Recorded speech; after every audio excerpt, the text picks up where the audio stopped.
War.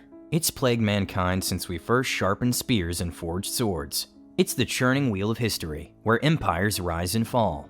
We often talk about the human cost of war, the lost lives and limbs and devastation left behind. As Herbert Hoover famously remarked, older men declare war, but it is you that must fight and die.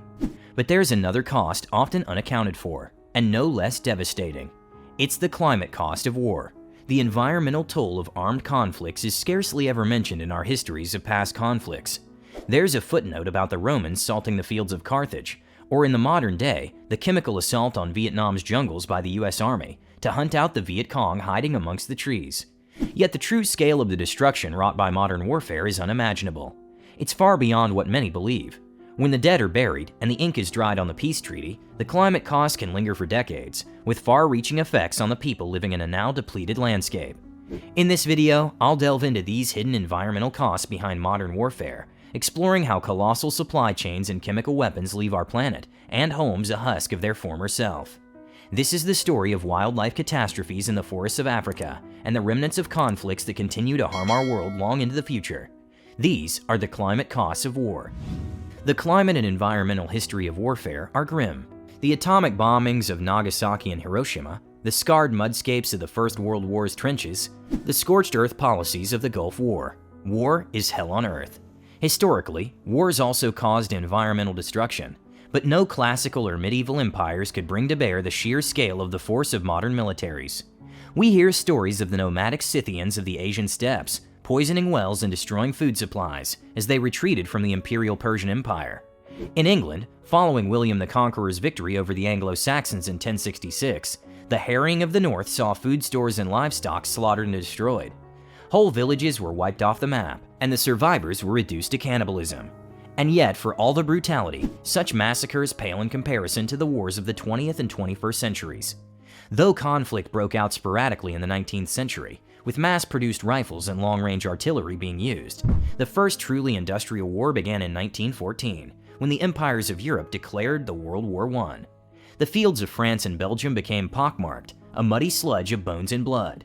When the Imperial Russian army retreated in the face of the German onslaught, they borrowed the same tactics the Scythians had used in the region 3 millennia before. For more than 600 miles, every house, crop, railway, and even entire cities was destroyed. Not 2 decades later, the same nations were back. However, unlike previous wars where the devastation of war was confined to the battlefield, World War II's climatic and environmental effects extended to the colossal supply chains, providing the much-needed raw materials for machine guns, tanks, planes, and ships being churned out on an unprecedented scale. It was aluminum, prized for being lightweight and strong, that proved pivotal in everything from aircraft production to jerry cans. Over 300,000 military planes were manufactured in the US alone, requiring more than 3 billion pounds of aluminum. However, though it's a common element, finding industrial-grade ore isn't so easy.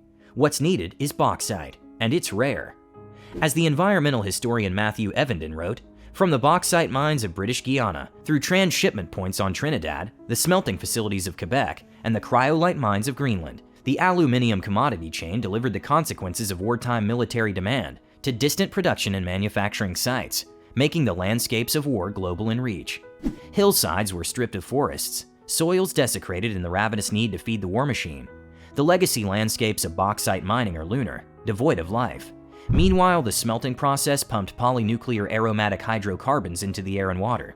These damaging carcinogens led to unrecorded disastrous effects on everyone, from humans to whales. Oil was also a critical logistical material essential to the war effort.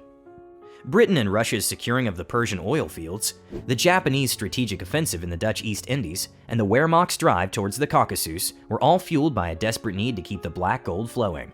Where the armies of Caesar and Alexander marched on their stomachs, the armies of World War II burned oil. The Allies burned roughly 7 billion barrels of oil in the Second World War. It was an astounding volume, and destruction of resources unprecedented in human history.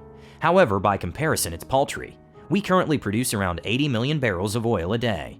Indeed, though we live in an era of relative peace, rocked by the recent conflicts in Ukraine and Ethiopia, modern militaries are often the biggest consumers of resources in their respective nations.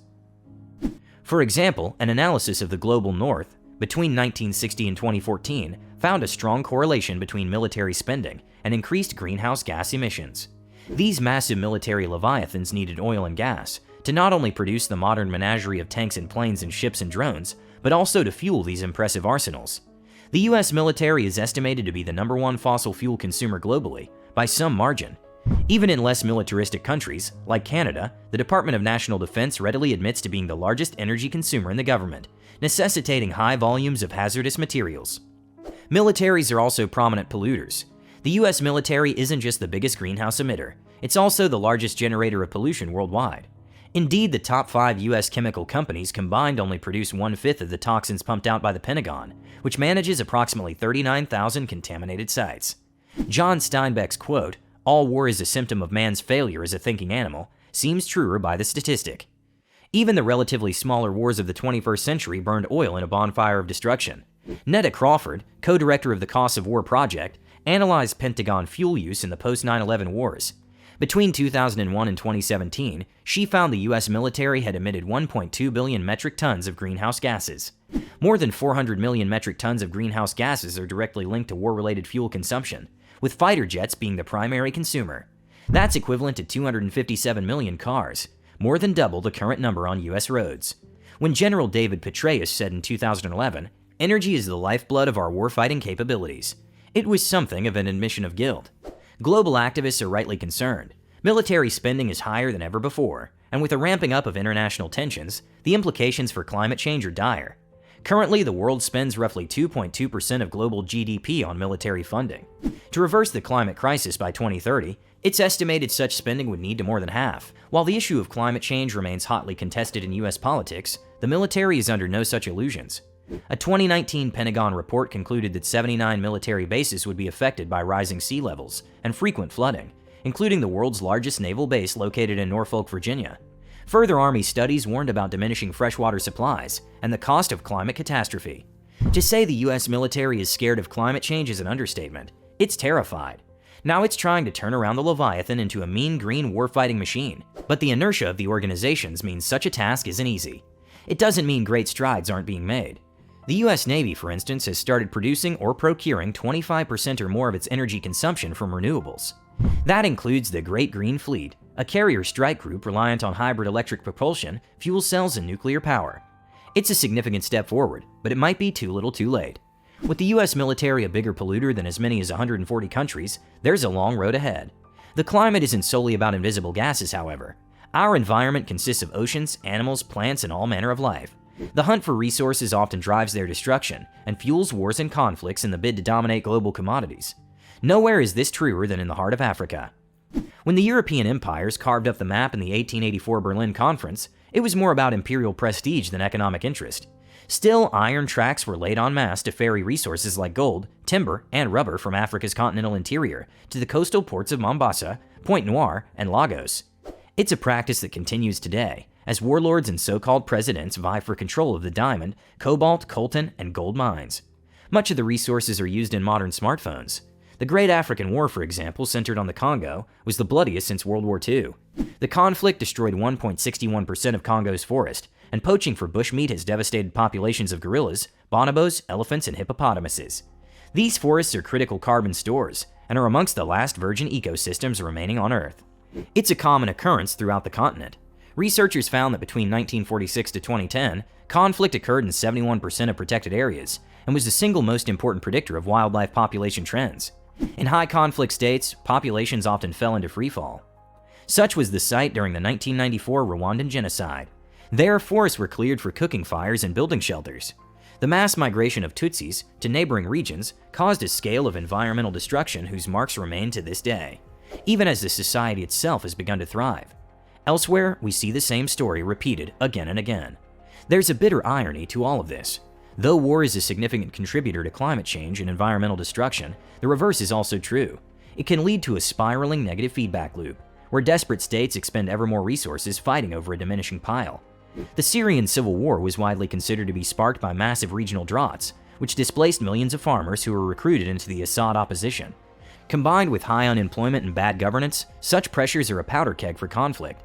Even the most recent conflict in Ukraine is linked to the climate. This is a fossil fuel war, remarked Ukraine's leading climate scientist Svetlana Krakowska.